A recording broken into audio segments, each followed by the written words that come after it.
La psicología de la mentira, por José María Martínez Selva. Introducción. Historia del mentiroso.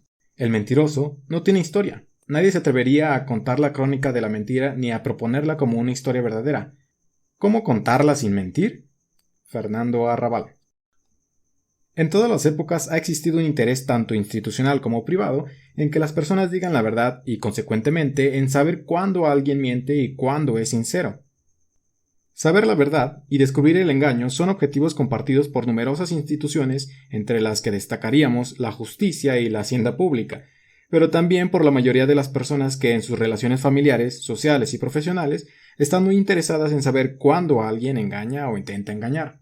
Existe, por tanto, una necesidad individual y social de saber la verdad.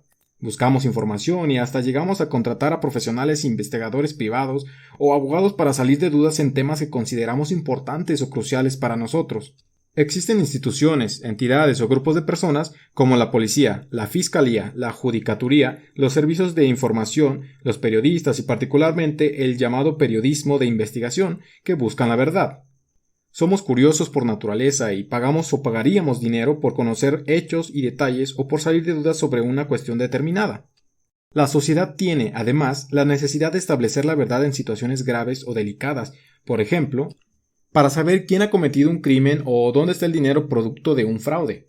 Todas las personas en muchos momentos de su vida experimentan también la necesidad de saber si lo que escuchan en temas que consideran personalmente muy importantes es o no verdad. Por otro lado, el mundo de los negocios se basa en la confianza mutua, que puede destruirse fácilmente con una mentira o un intento de engaño. Una mala información puede llevar a una merma en los beneficios e incluso a la pérdida de la empresa. Saber si nos dicen la verdad nos preocupa a todos. Hay otra importante razón para estudiar el comportamiento del mentiroso y la psicología del engaño, y es que a una persona que dice la verdad lamentablemente puede que no la crean. Por ello, siempre es bueno saber en qué se basa la gente para creer lo que escucha. No existe una técnica, instrumento o sistema, ya sean humanos o mecánicos, que permitan saber de forma infalible si alguien está mintiendo. Lo que obtenemos directamente y a través de las técnicas que se exponen a continuación son indicios más o menos fiables de que una persona está intentando engañar. Este libro trata principalmente de los indicios que podemos detectar a través de la conversación, del planteamiento oportuno de las preguntas adecuadas y de la observación de las relaciones del interlocutor a esas preguntas. La mayor parte de las técnicas se basan en formular las preguntas oportunas en una conversación, entrevista o interrogatorio, por parte de quien llamamos convencionalmente investigador o interrogador, y en observar las respuestas de la persona sincera o inocente, o en su caso mentirosa o culpable. La decisión sobre si alguien miente o no es una suposición, conjetura o hipótesis que se corroborará o no en función de los datos o pruebas que se puedan reunir. Entre los datos que pueden confirmar la suposición o conjetura, figura en lugar destacado la confesión o admisión por parte de la persona interrogada del hecho que se indaga. La verdad y falsedad se manifiestan a través de indicios. En muchas ocasiones no sabemos con certeza lo que ocurrió, a no ser que nos lo revele o nos lo confiese el propio mentiroso. Incluso, en algunos casos, la confesión no es indicadora de la verdad, ya que la persona puede estar encubriendo a alguien. Esta carencia de la verdad de base es el origen de las técnicas de detección del engaño. Lo cierto es que si supiéramos con certeza lo que ocurrió, la verdad de base no nos harían falta las técnicas a las que dedicamos los capítulos que siguen. A lo largo del libro se exponen ejemplos de manifestaciones y comportamientos que caracterizan al mentiroso o a la persona que intenta engañar. Estos ejemplos, obtenidos en su mayor parte de los medios de comunicación, deben entenderse como tales, es decir, como ilustraciones y no como evidencias o pruebas directas de que las manifestaciones de las personas citadas son mentiras. Por último, hay que señalar que las técnicas de detección del engaño se parecen entre sí y algunas de ellas han servido de modelo a las demás, por lo que cierta reiteración es inevitable cuando se exponen por separado. ¿Qué es mentir? Según el diccionario de la Real Academia Española de la Lengua, mentir es decir o manifestar lo contrario de lo que se sabe o cree o piensa. Consecuentemente, mentir es la expresión o manifestación contraria a lo que se sabe, se cree o se piensa. Engañar es dar a la mentira apariencia de verdad o inducir a alguien a tener por cierto lo que no lo es, valiéndose de palabras y de obras aparentes o fingidas. Mientras que la mentira se refiere a si el contenido de un mensaje refleja adecuadamente o no la realidad, el engaño o la acción de engañar incluye el concepto clave de intencionalidad o voluntariedad. Dado que muchas mentiras pueden ser o no intencionadas, la detección del engaño en sentido estricto es la detección de la susodicha intencionalidad. Existen muchas acciones que no son exactamente mentiras, pero que esconden igualmente la verdad. Algunas de ellas están socialmente toleradas. Una de estas formas es la exageración. En la vida corriente aceptamos las exageraciones en nuestro lenguaje y en el de los demás, dentro de unos límites. Sin embargo, en algunas ocasiones la exageración se utiliza con el objetivo específico de mentir o engañar, por ejemplo en las entrevistas de empleo y en los currículos escritos. En el ámbito del periodismo, la exageración es frecuentemente una parte del oficio del redactor de artículos o de quien escribe los titulares de una noticia. Dado que la intencionalidad y el propósito deliberado son los elementos definitorios del engaño, las mentiras de las que nos ocupamos en este libro son las que tienen la finalidad de engañar. Como hemos dicho, la detección del engaño no es tanto comprobar la verdad o la falsedad de un acontecimiento como descubrir la intencionalidad de ocultar información o de proporcionar información falsa de forma deliberada. Las mentiras malas o engaños no están sugeridas ni autorizadas por una tercera persona. Su destinatario o destinatarios no las esperan, no poseen una finalidad amistosa o altruista y pretenden causar un daño o perjuicio del tipo que sea a una víctima, evitar o aliviar un castigo a uno mismo o a otros, o proporcionar una ventaja o beneficio indebido a quien las formula. ¿Por qué se miente? En general, se miente por el temor a las consecuencias de que algo se sepa, algo que se hizo, que no se hizo, que se oyó, que se vio, que se dijo, que se supo. Se miente para culpar a otra persona, para no querer asumir responsabilidades, para dañar a otro o para no enfrentarse a problemas propios o de allegados. Se miente para ocultar algo y para evitar la vergüenza que se siente por lo que se ha hecho y por sus consecuencias, ya sean estas personales, legales o de otro tipo, libertad o prisión, separación matrimonial o de la persona amada, conflictos y distanciamiento familiar, pérdida del empleo. Más aún, si se descubre que se ha mentido, puede haber consecuencias negativas y a veces peores que las acarreadas por el dato o hecho que se intenta ocultar. Se miente también para conseguir una ventaja sobre otra persona o para obtener un beneficio que, diciendo la verdad, se duda de poder alcanzar. La mentira y el engaño son instrumentos para conseguir muchos objetivos en esta vida, ya sea de tipo económico, social o amoroso. Por ejemplo, un vendedor puede mentir para conseguir un encargo o un pedido, por la codicia de obtener un beneficio o por las consecuencias que le puede acarrear el no conseguirlo. En este sentido, la mentira es muchas veces un intento de controlar y de manipular el comportamiento de los demás. Se miente también por otras razones muy variadas y complejas y a veces positivas, para ayudar a alguien, como ocurre con las mentiras altruistas, o para halagar, alegrar o intentar hacer felices a los demás, también para no dañar a los demás, para evitar conflictos personales o familiares, o para no frustrar planes o proyectos propios o de otros.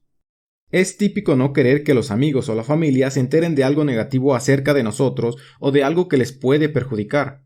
En muchos casos, existe un miedo real y fundado a que familiares, amigos y allegados sufran por lo que ha ocurrido, y no querer hacerles daño hace que no digamos la verdad.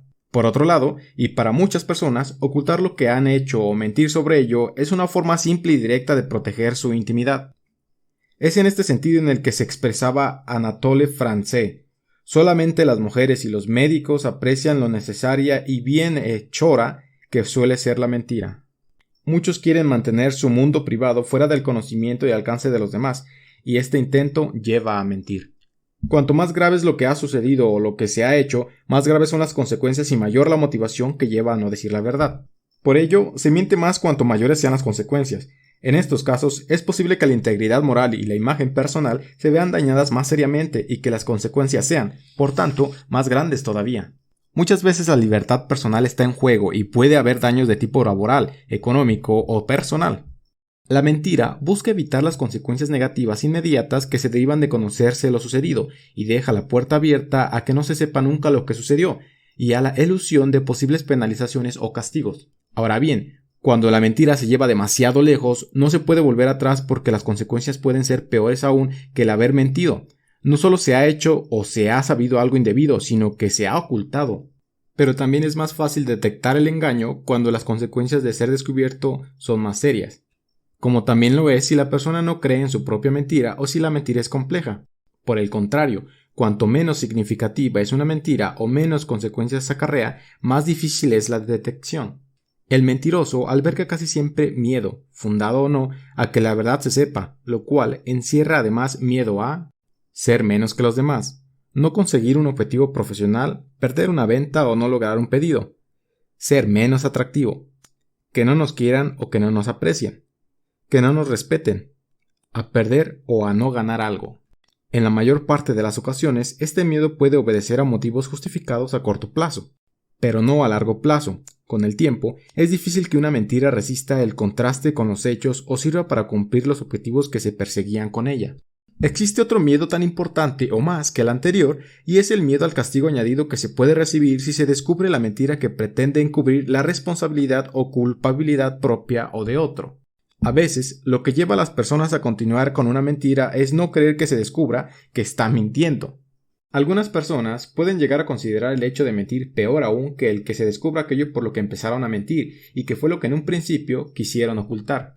Hablando en términos de relaciones interpersonales y de sus repercusiones en el mundo familiar, de amistades y de trabajo, es fácil para otros pensar que una persona que miente una vez seguirá mintiendo, ya no es digno de confianza. Por eso, el ser descubierto en una mentira puede ser desastroso para las relaciones sociales del mentiroso.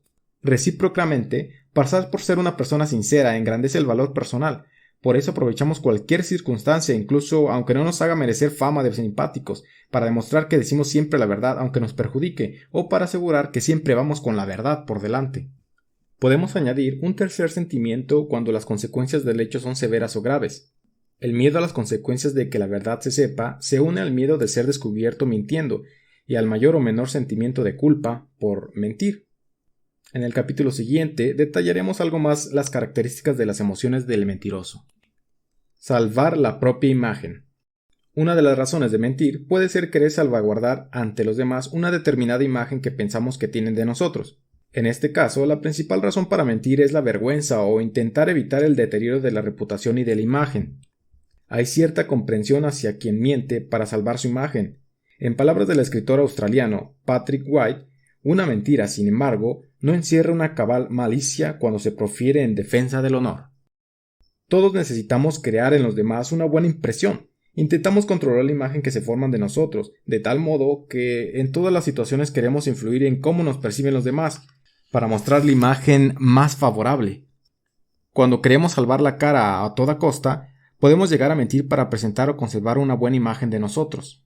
Una parte de todo engaño es lo que se conoce con el nombre de formación de impresiones o manejo de impresiones, que ocurre al proporcionar a los demás información dirigida a crear una imagen socialmente adecuada de nosotros mismos. La mentira cumple no solo la función de ocultar la verdad, sino también la de presentar una impresión favorable ante los otros, que nos brinda seguridad y protección, y previene o evita al mismo tiempo la vergüenza pública y la crítica o valoración negativa de los demás.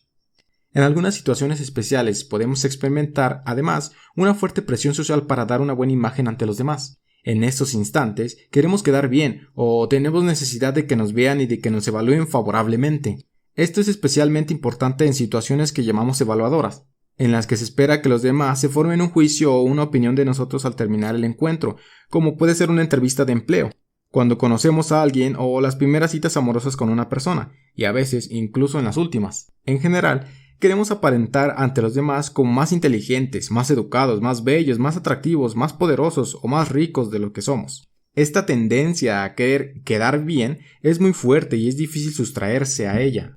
Además, nos preocupa mucho el resultado de esa evaluación o de ese examen que nos hacen o que creemos que nos hacen los demás en esas situaciones evaluadoras. Existen diferencias de género en la forma en la que nos presentamos ante los demás, de manera que es frecuente que los hombres quieran parecer más poderosos, ricos e inteligentes de lo que son, y que las mujeres por su parte quieran mostrar más interés por los demás del que tienen realmente, datos relacionados con los respectivos estilos conversacionales de los que hablaremos después. La tendencia a mentir o exagerar en estas situaciones es muy fuerte y casi forma parte de las convenciones sociales el que se sobreestimen o se exageren los méritos de uno para conseguir quedar bien ante los demás. También, en términos generales, cuanto mayor es el rango social, más se tiene que perder. Mayor es el miedo y menor la tendencia a reconocer o confesar que se ha ocultado algo o que se ha cometido un acto más o menos reprobable. Hay que señalar que, dado el carácter privado de la imagen personal, lo determinante y lo importante en estos casos es la percepción subjetiva de la posición social, la que nosotros pensamos que tenemos y la que creemos que los demás tienen de nosotros, y no la real. En la mayoría de las ocasiones, a menos personas de las que pensamos les interesa, en último extremo, si hemos hecho o dejado de hacer algo cuestionable. Ambigüedad del lenguaje. La mentira se ve favorecida por la propia naturaleza imprecisa del lenguaje y por la forma en que lo utilizamos en la vida corriente. La ambigüedad es una característica del lenguaje que no debe considerarse como totalmente negativa, ya que proporciona matices y riqueza a la comunicación humana. Además, el lenguaje describe así mejor la realidad y se acerca más a ella, ya que muchos acontecimientos sociales y privados, como nuestras emociones o los sentimientos que acompañan a un encuentro con una persona querida u odiada, no pueden describirse sin matices, como si estuvieran impresos en blanco y negro, sino que ponen una naturaleza rica, cambiante, variada y difícil de aprender. El lenguaje está lleno de frases y expresiones que nos hablan de la dificultad de ser precisos en muchas situaciones que, por su propia naturaleza, reflejan emociones, recuerdos o impresiones subjetivas que apenas pueden objetivarse. Sería muy difícil llevar a cabo una comunicación basada exclusivamente en descripciones exactas y en expresiones objetivas. No expresaríamos opiniones o pareceres, sino solamente hechos. Prácticamente no hablaríamos y perderíamos la capacidad de interpretar los sentimientos de los demás. No se trata solo de una ambigüedad inherente al lenguaje, sino muy frecuentemente de una característica propia de la realidad a la que describe e imita. Como señala Edward de Bono, la posibilidad, la especulación y la fantasía son elementos de la comunicación humana. Aunque la verdad posee un valor superior, el interés de un mensaje reside más en las posibilidades que suscita. El valor de la comunicación es más lo que sugiere que lo que refiere. Si tuviéramos que revisar y confirmar nuestros datos y nuestras informaciones para cada conversación y para cada manifestación o frase que proferimos, apenas hablaríamos y nuestras charlas serían limitadas y aburridas, mermando enormemente nuestra capacidad de comunicación y nuestras posibilidades de interacción con los demás. Queremos despegarnos de la realidad y si algo nos parece interesante, pensamos que debe tener algo de verdad o deseamos que así sea. Bajo una perspectiva más radical, no se trata solo de que el lenguaje refleje de forma imperfecta la realidad, sino de que desempeñe un papel de intermediario entre el mundo real y los procesos mentales. El lenguaje sería una invención o un artificio que existe entre el mundo psíquico y el mundo exterior. Las bases del lenguaje, según los filósofos como Platón y Nietzsche, serían la ficción y la ocultación de la realidad. Recuerdos y mentiras. Nuestra memoria, o mejor dicho, nuestra mala memoria, nos puede llevar a mentir la mayor parte de las veces de forma no intencional. Esto ocurre porque los recuerdos no son una copia real y fidedigna de lo que ocurrió en el pasado, sino más bien construcciones imperfectas de las experiencias. La memoria es un proceso selectivo que hace que todas las cosas no se recuerden por igual.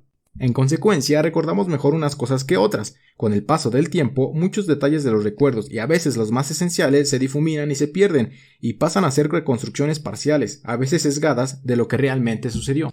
Por otro lado, los recuerdos no se almacenan en la mente aislados en el vacío, sino que se encajan en la experiencia previa de cada persona. Los recuerdos se relacionan y se modifican según las actitudes, las expectativas y las tendencias de cada uno.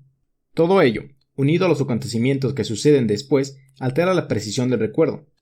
Cuando las circunstancias en las que se produce un suceso son de tipo emocional intenso, como cuando se es víctima o testigo de un acontecimiento grave, algunos aspectos se graban en la memoria con nitidez, mientras que otros se difuminan o se borran totalmente. Como consecuencia, cuando actualizamos un recuerdo y lo narramos o cuando imaginamos o referimos algo que nos sucedió, el resultado puede ser diferente a lo que realmente ocurrió.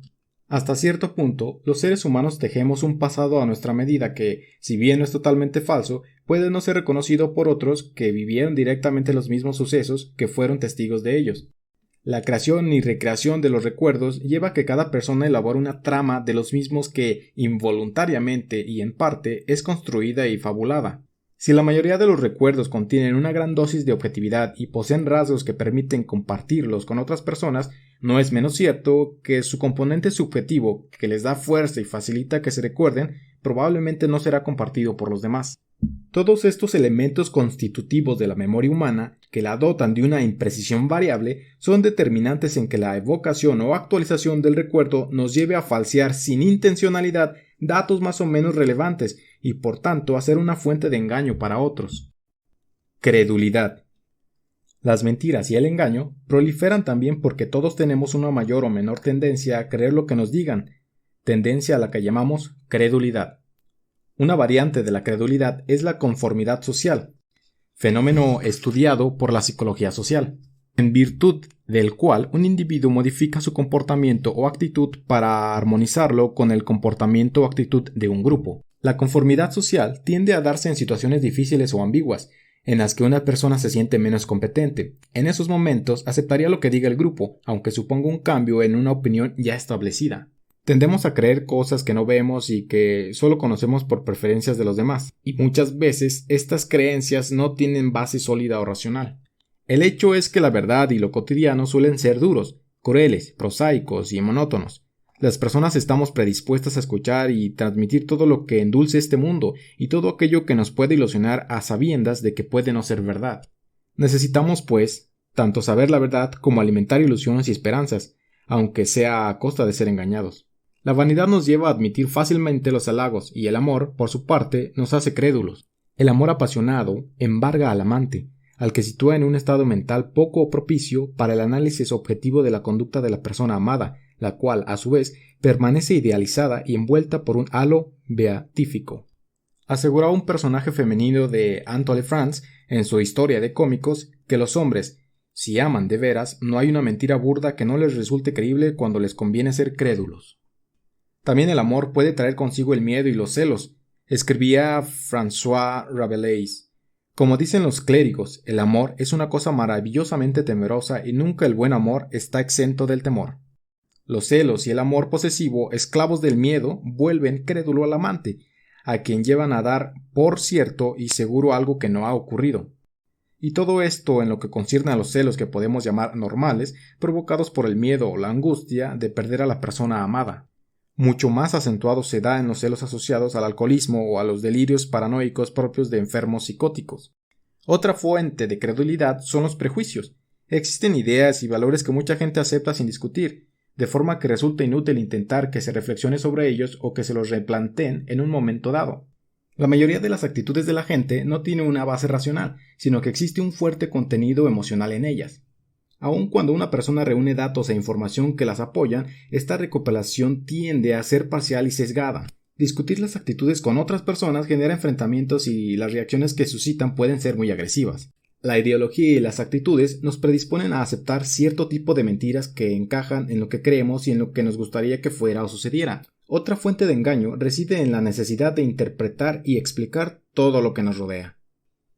Intentamos saber lo que piensan y lo que van a hacer los demás, aunque los datos que poseemos sean incompletos o parciales. Experimentamos también la necesidad de predecir la conducta de los otros, de saber que ésta responde a pautas fijas y de que la vida de los demás se adapta a una secuencia más o menos lógica. Ello nos proporciona seguridad y una vaga sensación de que podemos no ya controlar la vida de otros, pero sí al menos anticiparla. Estas necesidades provienen del carácter impredecible del mundo y de nuestra propia inseguridad. Construimos hipótesis sobre lo que opinan, sienten o hacen los demás, dando pábulo a cualquier cosa que nos digan que sustente dichas hipótesis, aun sabiendo que puede no ser cierta. Las personas tenemos la necesidad de percibir el mundo como algo estable y seguro, de que es totalmente inteligible y comprensible, de que todo tiene una explicación y de que existe una coherencia interna y externa en todas las cosas. Queremos identificarnos con principios y modelos sólidos y permanentes, de forma que sepamos a qué atenernos en cualquier situación. Lo contrario, la duda y la falta de confianza contribuye al miedo, a la angustia y a la desesperanza. Intentaremos creer en todo lo que nos proporcione firmeza o seguridad a pesar de que carezcamos de pruebas tangibles para ello. Una parte de nuestro cerebro se ocupa de dar explicaciones de todo, según los datos de neuropsicólogos como Michael Gazzaniga, procedentes de los pacientes con separación anatómica y funcional de los hemisferios cerebrales. En estos pacientes, en los que se puede observar la actividad independiente de los dos hemisferios, el izquierdo, más especializado en el lenguaje, tiende continuamente a desarrollar explicaciones sobre todo tipo de situaciones y comportamientos aunque sean falsas. Este hemisferio, desprovisto de los datos del hemisferio derecho, busca constantemente el significado de los hechos y da explicaciones generalizadas de lo que ocurre, de por qué suceden las cosas, especulando y yendo más allá de lo que percibe. Un fenómeno parecido es la disonancia cognitiva, nombre que dan los psicólogos al conflicto que surge cuando tenemos que optar entre dos opciones y ambas son atractivas. Una vez que se toma la decisión para reducir ese conflicto, tendemos a creer o a aceptar fácilmente argumentos que apoyan la decisión final que hemos tomado. De esta manera no nos equivocamos nunca, ya que somos capaces de darnos a nosotros mismos y a los demás explicaciones y justificaciones de por qué hemos actuado de la forma en que lo hemos hecho. En suma, es una manera leve de autoengaño y hacernos creer a nosotros mismos y a los demás que tenemos razón, y de dar coherencia a nuestra conducta, particularmente entre lo que pensamos y lo que decimos. Nuestra forma de ver el mundo no es una fotografía, sino una elaboración o construcción basada en datos, en nuestra experiencia previa y en nuestra memoria. En principio, es importante que demos siempre por buenas las informaciones que nos proporcionan los demás, y así poder construir una imagen coherente, consistente y fiable de la realidad, especialmente en la realidad social como son las relaciones con quienes nos rodean. Tenemos la necesidad de creer en algo, de creer que el mundo es como parece que es, o como nos dicen que es, o como pensamos que es, o como nos gustaría que fuera. Por todo ello, debemos creer a los demás, o por lo menos pensar que suelen decirnos la verdad. No debe extrañar que muchas veces la propia víctima del engaño dé la impresión de que desea ser engañada. Esto puede ocurrirle a muchas personas distintas en muchas situaciones diferentes, maridos, esposas, médicos o periodistas. Deseamos creer lo que se nos dice, nos gusta pensar que quienes nos rodean son sinceros con nosotros y que el mundo funciona sobre la base de una transmisión certera y fiel de la realidad y de los sentimientos de los demás. Podemos ir más lejos. Necesitamos creer a nuestros interlocutores en nuestra vida cotidiana, cuando estamos con los amigos, con la familia y en el trabajo. Por ello, si lo que nos transmiten son enunciados de contenido dudoso o ambiguo, les damos la mejor interpretación posible, que es siempre la que más nos conviene. Además, el destinatario de la mentira evita o se ahorra, si es el caso, las consecuencias negativas resultantes de que la verdad sea conocida. Todo ello facilita el engaño en la vida diaria. El mentiroso cuenta ya con esta tendencia a creer lo que se dice y tiene una idea formada del efecto que tiene en la mente de una persona lo que dice, lo que no dice y, con menos frecuencia, cómo lo dice. El mentiroso anticipa el comportamiento de su víctima conforme le proporciona o le oculta información. Esta actividad mental del mentiroso le acarrea cierto esfuerzo del que hablaremos en el capítulo siguiente. En resumen, la credulidad contribuye a que por necesidades y motivaciones variadas tendamos a creer lo que nos dicen aunque no existan datos o base racional para ello, de lo que puede aprovecharse el mentiroso para engañarnos.